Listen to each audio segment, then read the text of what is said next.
today from the Falcon, as we call this hunk of junk.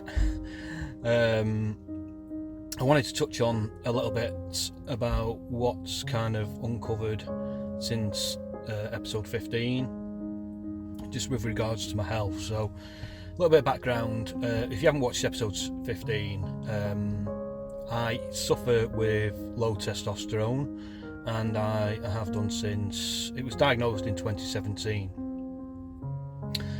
If you've read either of my books, which are linked in episode 15, they'll talk to you a lot about my childhood growing up, and various problems and situations that I encountered. I've been on antidepressants when I was younger. I've been on antidepressants when I've been older, and as I said, I was diagnosed with low testosterone in 2017, and I was given a gel to take, and I've taken it ever since to raise my levels. At least that's what I thought was happening. So what's basically happened is, since 2017, I've seen a number of healthcare professionals. Now, before I begin, quick disclaimer: I'm not a doctor. It's not my field. Health isn't my field, really. So before you make any changes to your own healthcare, I would recommend that you speak to a healthcare professional. So quick disclaimer there. But I'm just going to talk about my experience. So, as I said, since 2017, I've seen a number of healthcare professionals. Some I've seen private, and some I've seen through the NHS, and I've seen a number of doctors. I have been taking the testosterone, as I've explained, and something happened in 2019 that put me in a really dark place, and again, it's all covered in my books, and that resulted in me being put on antidepressants. What has kind of happened since, and let me just kind of again just put this into as much context as I can. I don't know how to measure testosterone. All I know is that a guy between, I think, 35 and 45 should have levels between. They've given me the figure of 14 to 21, so that's where your testosterone level should be. Mine had dropped significantly to around 10, and when it was last. When I had my last blood test, which was 2019, it was 10.9, and that was with me taking the gels on a daily basis, which is what I do. 10.9 is still low, but when you're blood tested for testosterone, they do it first thing in the morning, so you do it at 8:30. You put your gels on first thing in the morning, so you don't put any gel on that morning. You do it from the morning before, and then it would drop down to say 10.8 or 10.9, I think it was, and then you put your gel on, and then it raises it up to the levels it should be between 14 and 21. That's how it works. So everything was fine in 2019. They'd put me on antidepressants, and I've been on antidepressants ever since. I'm coming off antidepressants, which is fantastic, and I'm just going to kind of explain to you why, and explain to you where I feel I've been a bit kind of let down. As I said, I'm not a healthcare professional. I'm not an expert in anything. What has kind of come to light, and this is bizarre, and I've had a lot of frustration over this, but what's kind of come to light, I didn't know, and perhaps maybe my own responsibility for not doing the research, but is it my responsibility to do the research? Who knows? I would have thought this would be a doctor's job. So I've seen various doctors since 2019, as I've said. The doctors put me on antidepressants, and what's turned out is it's actually a perpetual cycle. Low testosterone causes depression. It causes, from my research, low self-esteem, low mood, low self-worth, low energy, fatigue. For anyone that doesn't know about fatigue, and I really get fatigue, I really suffer with it, and I'm suffering with it at the minute. I can go out and do a walk, I can have a great night's sleep, 9 hours, I can go out and do a walk for 3 hours, like I did last Sunday, for example, and then within an hour I'm at home and I'm asleep again. Fatigue is when your brain's telling your body that you've done too much, and it starts to kind of shut your body down. That's my understanding of it anyway. So I'm really kind of suffering with that, and I'm sleeping several times a day, although I'm getting me full sleep at night. And I would say my outputs, and I've said this in therapy, my outputs are, by my own standard, probably about 10% of where they should be, because I'm struggling with concentration. As I said, I'm struggling with fatigue, and I think I'm just not thinking clearly. So again, just running really quickly back to the testosterone. So 2019 my levels were 10.9, and as I said, they put me on antidepressants. I was taking 50 milligrams of sertraline. It went to 100 milligrams when things were quite bad. I reduced because I wanted to come off them back down to 50, but then I've had some problems at work, and then they've kind of gone back to 100. When I go to the perpetual cycle, I'll just explain. So I've had my bloods done recently. They actually took my bloods at 11:30 in the morning, and my levels come back at 7, which the doctors said were too low. So they requested that I went back and had them done again. Now bear in mind, I'm still taking the gel, so they should be a lot higher than that. They should have been 10.9, 11, wherever, around that mark. So the doctors pulled me back in at 8:30 in the morning for an early morning blood test. I've had that, and that's what came back last week when I talked in episode 15. My levels actually come back at 4.8, which, as I said, the acceptable levels between 14 and 21. 4.8 is extremely low. They should have been higher than when they were done at 11:30 in the morning. So they weren't, which is really concerning.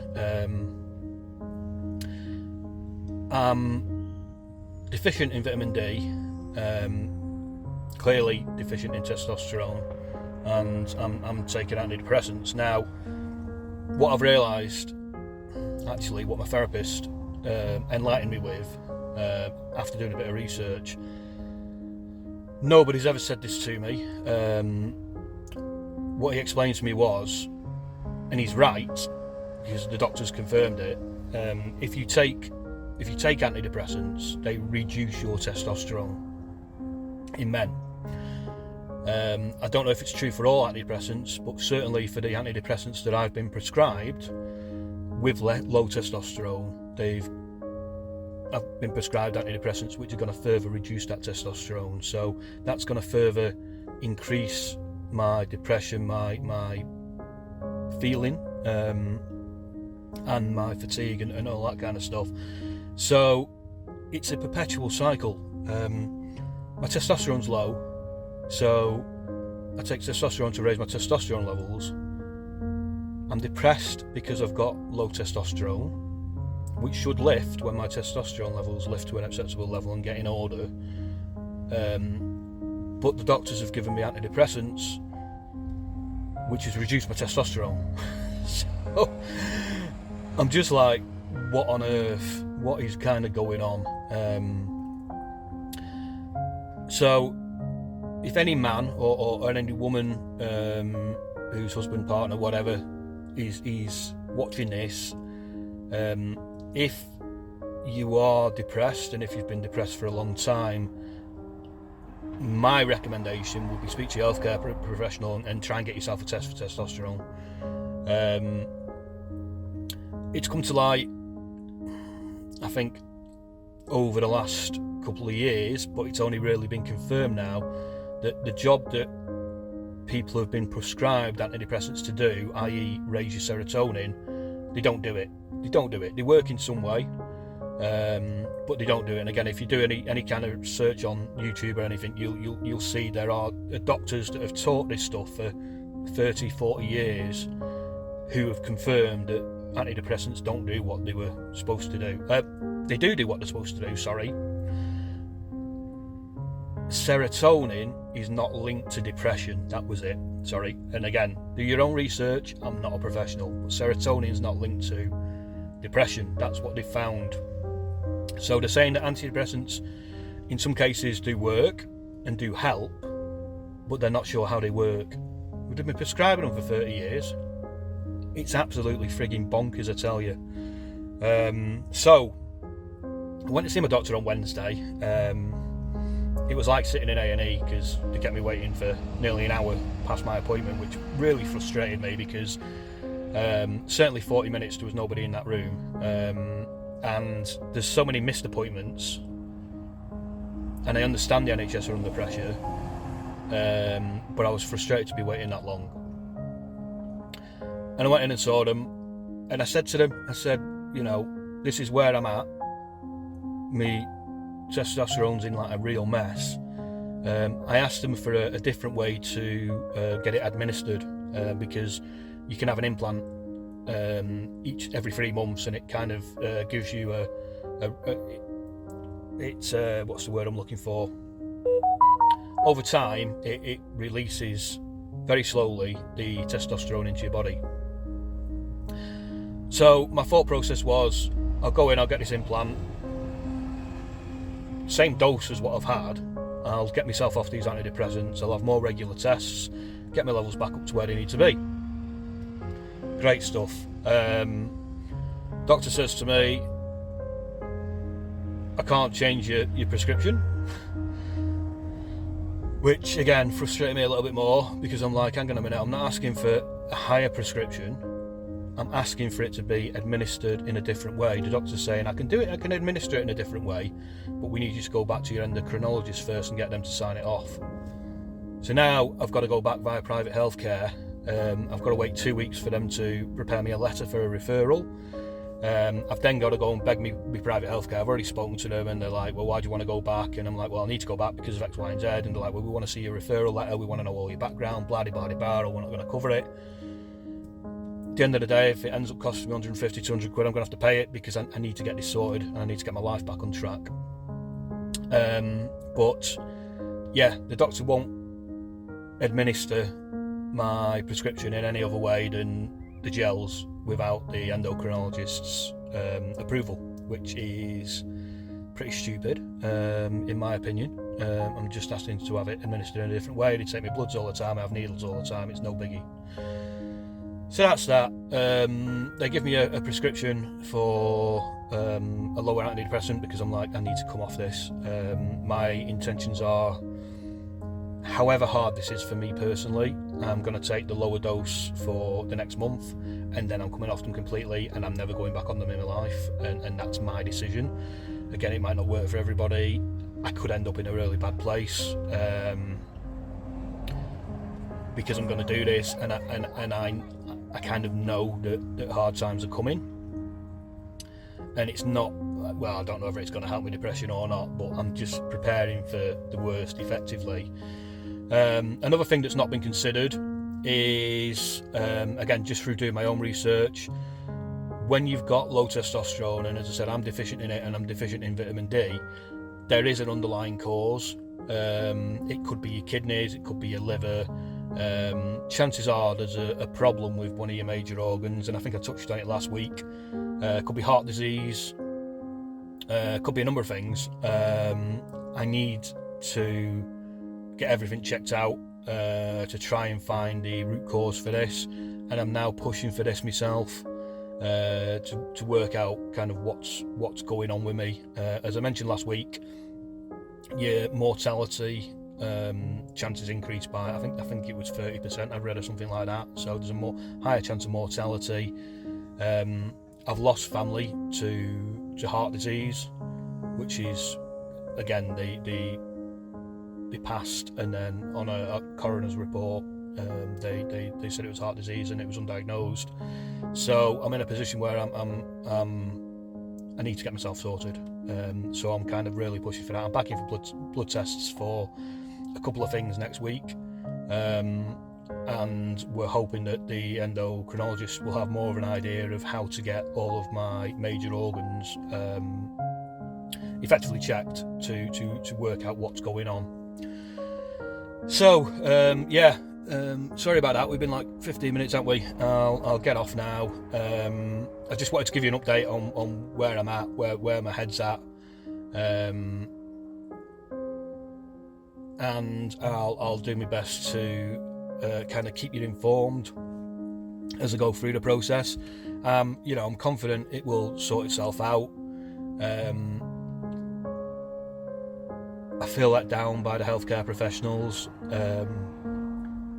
That I've seen so many and spoken to so many, and they've looked, you know, if I go into the NHS app, I've got a prescription there for testosterone, a prescription there for antidepressants, and nobody's thought to say to me, hang on a minute, your antidepressants are counteracting your testosterone. One is lowering the other. So nobody said to me you're in a perpetual cycle. And when I spoke to the doctor and pulled them up over it, she had nothing to say. She was just like, yeah, you're right. And I'm like, what's going on? What is going on? I'm not really a conspiracy theorist, but I just think somebody's making some money out of this at the end of the day. People are making money out of the meds. Big pharma's making money out of the meds. So I don't know. I wonder if the healthcare professionals have my best interest at heart, to be honest with you. I'm not convinced that they do. Anyway, I've got my best interest at heart. I need to look after Scarlett, who's currently sat in the back. And I hope someone out there finds this video useful. If it's been any use to you, pop us a like, pop us a subscribe. Got any questions, fire them off to me, ping me a personal message if you don't want them public. And for now, that's all I'm going to say on my condition. And when I've got some more news, results of tests, what's going to happen next, I'll certainly be updating you then. So thanks for watching. Take care.